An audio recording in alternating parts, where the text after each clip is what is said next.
CP Joshi ji, Tarun Gogoi जी, अंजन दत्ता जी, पवन घटोवार जी, भूपेन बोरा जी, शहनाज हक जी, रानी नारा जी, सुमित्रा पाटिल जी, भारत नारा जी, संजय सुबा जी, अबानी बोरा जी, रिंकू बोरा जी, कांग्रेस पार्टी के हमारे सब कार्यकर्ता, भाइयों और बहनों, प्रेस के हमारे मित्रों, आप सबको यहां बहुत बहुत स्वागत। शायद पहली बार ऐसी बड़ी मीटिंग सिर्फ महिलाओं के लिए मैंने देखी है।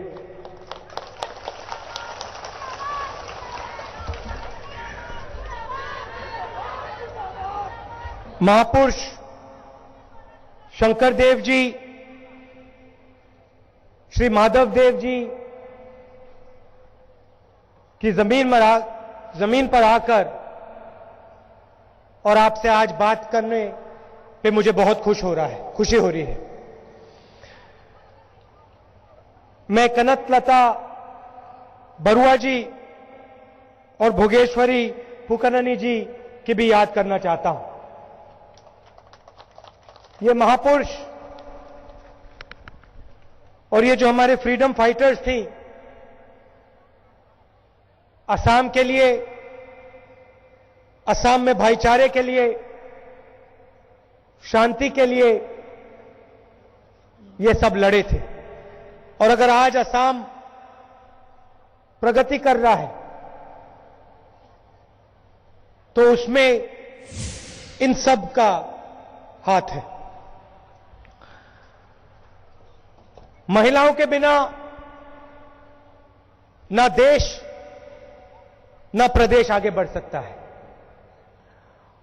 और कांग्रेस पार्टी की कोशिश रही है कि जहां भी हमारी सरकार हो, चाहे वो दिल्ली में हो, असम में हो, बाकी प्रदेशों में हो, हम महिलाओं को ज्यादा से ज्यादा जगह दें, ज्यादा से ज्यादा शक्ति दें। और यही गोगोई जी ने असम में किया। अभी मैं उनसे बातचीत कर रहा था और उन्होंने मुझे बताया कि असम में महिला शादी करती है तो सरकार उनको पैसा देती है, शादी नहीं करती तो पैसा देती है, जब लड़की पैदा होती है तो पैसा देती है, विधवा को पैसा देती है, और जो 9वीं क्लास में स्कूल में पढ़ती है उनको सरकार साइकिल भी देती है। तो जहां भी गोगोई जी ने महिलाओं को कमजोर देखा, वहां गोगोई जी ने उनका समर्थन किया, उनकी मदद करने की कोशिश की। पूरे देश में सेल्फ हेल्प ग्रुप चलते हैं और जब भी मैं यहां आता हूं, गोगोई जी मुझे इस सेल्फ हेल्प ग्रुप के बारे में बताते हैं और मुझे बताते हैं कि लाखों महिलाओं को बैंक से जोड़कर उन्होंने रोजगार दिलवाया और लाखों परिवार की जिंदगी सेल्फ हेल्प ग्रुप के माध्यम से उन्होंने बदल दी। उन्होंने मुझे यह भी बताया कि सरकारी नौकरियों में आज असम में 30% रिजर्वेशन महिलाओं के लिए है और आने वाले दिनों में वो उसको 50% करना चाहते हैं। कांग्रेस पार्टी की पूरी कोशिश असम में शांति लाने की है, भाईचारा बढ़ाने की है और इस प्रदेश को आगे बढ़ाने का काम हम करते हैं। यहां जो महिलाएं आई हैं, आपको याद होगा 15 साल पहले असम में क्या हालत थी, आपको याद होगा कितनी हिंसा थी, आपको वो दिन भी याद होंगे जब आप घर से बाहर निकलने में डरती थी। आज आप खुशी से, आसानी से घर से बाहर जा सकती हैं और इसका एक ही कारण है इसका कारण है कि गोगोई जी ने, कांग्रेस पार्टी ने असम के सब लोगों को जोड़कर यहां शांति पहुंचाई। यह फर्क है हम में और नरेंद्र मोदी जी में, बीजेपी में। जहां भी बीजेपी जाती है, जब भी वो चुनाव लड़ते हैं, आप बिहार देख लीजिए, उत्तर प्रदेश देख लीजिए, महाराष्ट्र देख लीजिए, हरियाणा देख लीजिए, चुनाव से पहले कुछ ना कुछ लड़ाई वो शुरू कर देते हैं। एक धर्म को दूसरे धर्म से लड़ाते हैं और उनका एक ही लक्ष्य है। उनका लक्ष्य प्रगति नहीं है, उनका लक्ष्य शांति नहीं है। उनका सिर्फ यह लक्ष्य है कि किसी ना किसी तरह बीजेपी के लोगों को, आरएसएस के लोगों को सत्ता मिल जाए, पावर मिल जाए। और जहां भी वो जाते हैं वो नुकसान करते हैं। अभी इस चुनाव से पहले वो बिहार गए, मोदी जी ने वहां बहुत भाषण किए, गुस्सा फैलाने की कोशिश की, और कांग्रेस पार्टी, लालू जी और नीतीश जी एक तरफ हो गए और हमने भाईचारा फैलाया। और जब वो चुनाव हारे, बिल्कुल आश्चर्य हो गए, उनको समझ में नहीं आया क्या हुआ, क्योंकि वो सोचते थे कि बिहार में हिंदू को मुसलमान से लड़ाकर, एक धर्म को दूसरे धर्म से लड़ाकर वो चुनाव जीत जाएंगे। वो ही यहां होने वाला है। ये जो महापुरुष थे, इन्होंने कहा क्या? इन्होंने कहा कि असम में सबको मिलकर रहना है, सबको जगह मिलनी चाहिए, भाईचारे से सबको रहना चाहिए और एक साथ सबको आगे बढ़ना चाहिए। और यही यहां कांग्रेस पार्टी कर रही है और इसी का नतीजा इलेक्शन में भी आपको दिखाई देगा। मोदी जी आए, यहां आए और उन्होंने आपसे वायदे किए थे। मुझे याद है 2014 में उन्होंने कहा था हर युवा को मैं रोजगार दूंगा। उन्होंने कहा था कि 15 लाख रुपए काला धन मैं हर हिंदुस्तानी नागरिक के बैंक अकाउंट में डालूंगा। याद है आपको? अब मुझे आप बताओ, यहां कोई एक व्यक्ति है जिसके बैंक अकाउंट में 15 लाख रुपए गए? एक है यहां पे? एक व्यक्ति है यहां जिसको मोदी जी ने रोजगार दिया? क्या नहीं मिला?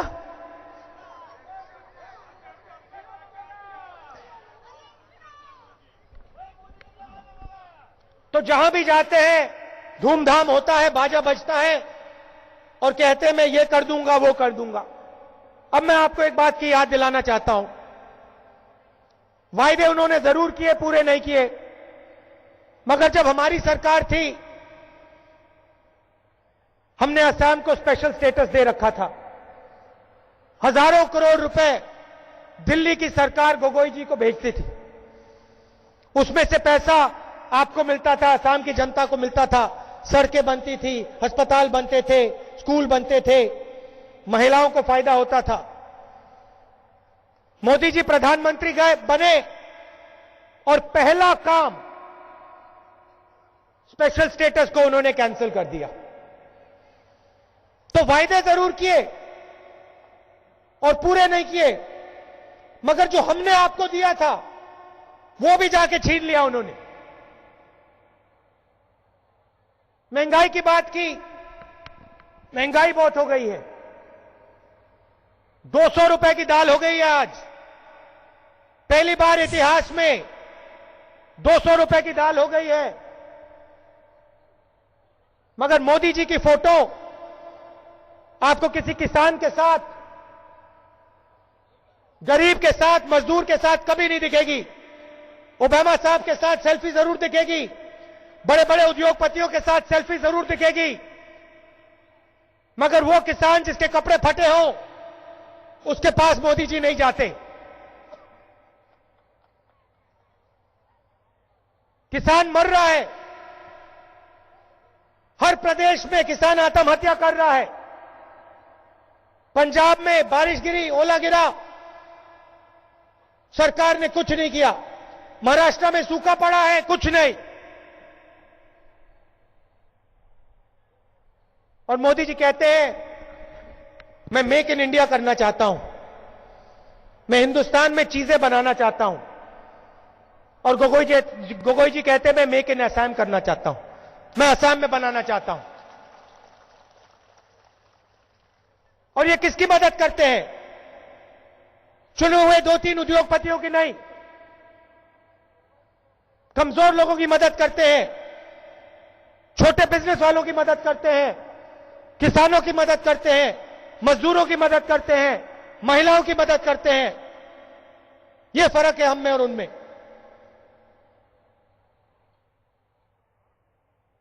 चुनाव आ रहा है, आप असम की जनता को असम की सच्चाई बताओ। जो मोदी जी कर रहे हैं, अपने चुने हुए 2-3 सूट बूट वाले दोस्तों की मदद, जो पैसा आपके जेब में आना चाहिए, जो आपके हाथों में आना चाहिए, वो दिल्ली में 5-10 बिजनेस वालों के हाथ जा रहा है और आपका नुकसान हो रहा है। और फिर मोदी जी आते हैं, मार्केटिंग करते हैं कि भैया मैं आपको ये दूंगा, मैं आपको वो दूंगा, और फिर चले जाते हैं।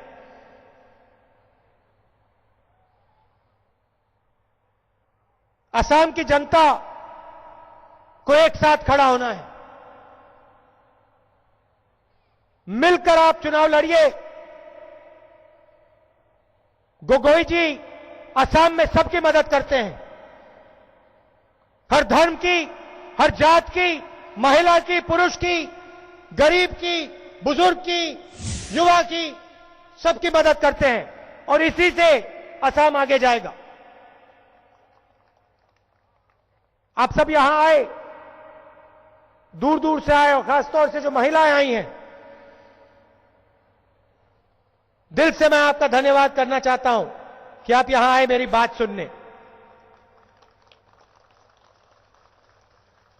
जो आज शांति है असम में, जो आज भाईचारा है असम में, बीजेपी के लोग इसको नष्ट करना चाहते हैं। आप इस भाईचारे की, शांति की, प्यार की आप रक्षा कीजिए। गोगोई जी को जिताइए, कांग्रेस पार्टी को जिताइए, और यहां असम में जो प्रगति हुई है उसको आगे बढ़ाइए। धन्यवाद। जय हिंद।